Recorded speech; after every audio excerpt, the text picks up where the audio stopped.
अस्सलाम वालेकुम बच्चों। हमारा जो टॉपिक था आयनिक इक्विलिब्रियम शुरू था, जिसमें कंसेप्ट ऑफ एसिड के बाद पानी का दो रुखी मिजाज या नोयत देखे थे। आज हम जो देखने जा रहे हैं वो एक नया टॉपिक है। अब वो नए टॉपिक के ताल्लुक से सिंपल सा है, छोटा है, बस आपके स्क्रीन पर जितना पोर्शन दिखाया जा रहा है उतना ही है, मगर समझना इम्पोर्टेंट है इसको। इस टॉपिक का नाम है आयनी इंतशार का दर्जा। आयनी इंतशार। अब आयन मतलब आपको मालूम है, आयन मतलब आपको मालूम है, इंतशार का मतलब होता है टूटना, और दर्जा जिसे स्टैंडर्ड भी कहा जाता है। तो आयन के टूटने का जो स्टैंडर्ड है, टूटने की जो डिग्री है, उसे कहा जाता है आयनी इंतशार का दर्जा, जिसको जो डिनोट किया जाता है वो कैसे किया जाता है, अल्फ़ा।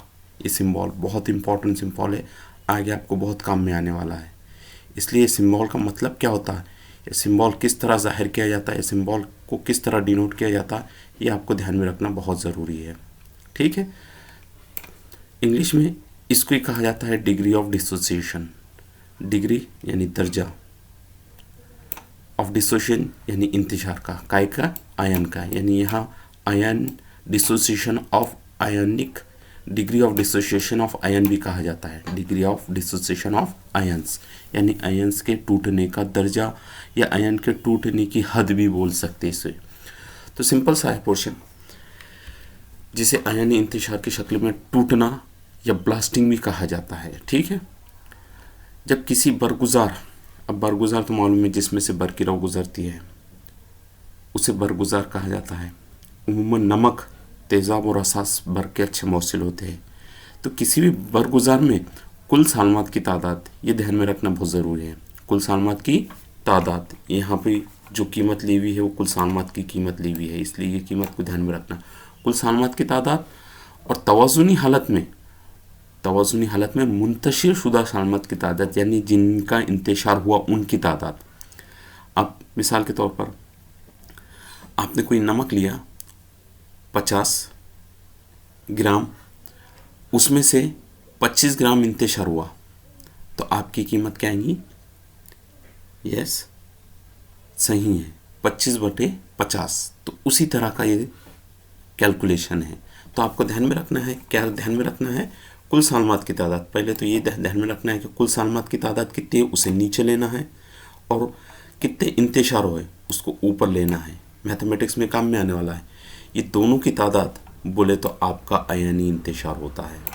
मैथमेटिकल है, इसलिए इतना सा छोटा सा पोर्शन ले रहा हूँ ताकि आपको आसानी से समझ में आए।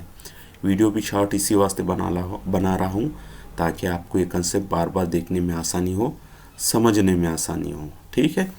तो आयनी इंतशार का दर्जा बोले तो मुंतशिर शुदा सालमात की तादाद और कुल सालमात की तादाद, ये कहलाता है आयनी इंतशार का दर्जा। ठीक है। तो ये आयनी इंतशार के दर्जे को आपको ध्यान में रखना है ताकि आपको आगे पढ़ने में आसानी जा सके। ठीक है।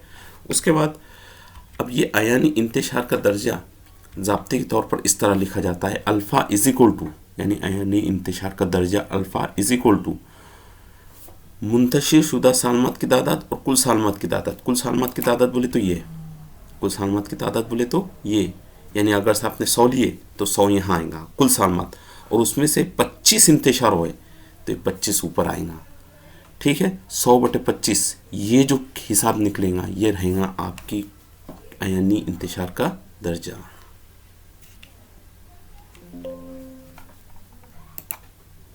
तो इस आयनी इंतशार के दर्जे को और एक शक्ल में भी पेश किया जाता है, जिसे कहते हैं फीसद आयनी इंतशार। अब फीसद आयनी इंतशार बोले तो क्या? फीसद आयनी इंतशार मतलब इंतशार हुए को अगर से आप जितना भी मादा इंतशार हुआ उस मादे को अगर से आप 100 से ज़रब करते हैं, जैसा ये अल्फ़ा है, ये अल्फ़ा इंतशार शुदा है, आपकी कीमत है आयनी इंतशार की दर्जा, इसको अगर से आप 100 से ज़रब करते हैं तो जो कीमत निकलेंगी फीसद आयनी इंतशार निकलेंगी। तो ये भी ध्यान में रखना है, फ़ीसद अगर से निकालना है तो किस तरह निकालेंगे, और आयनी इंतशार का दर्जा निकालना है तो किस तरह से आप आयनी इंतशार का दर्जा भी आसानी से निकाल सकते हैं। ठीक है। तो ये आयनी इंतशार का दर्जा और फ़ीसद इंतशार का दर्जा होगा, और इसकी अब इकाई है, एक इसकी इकाई भी है जिसे आप क्या कहते हैं, मोल डेसीमीटर क्यूब। ये जो मोल डेसीमीटर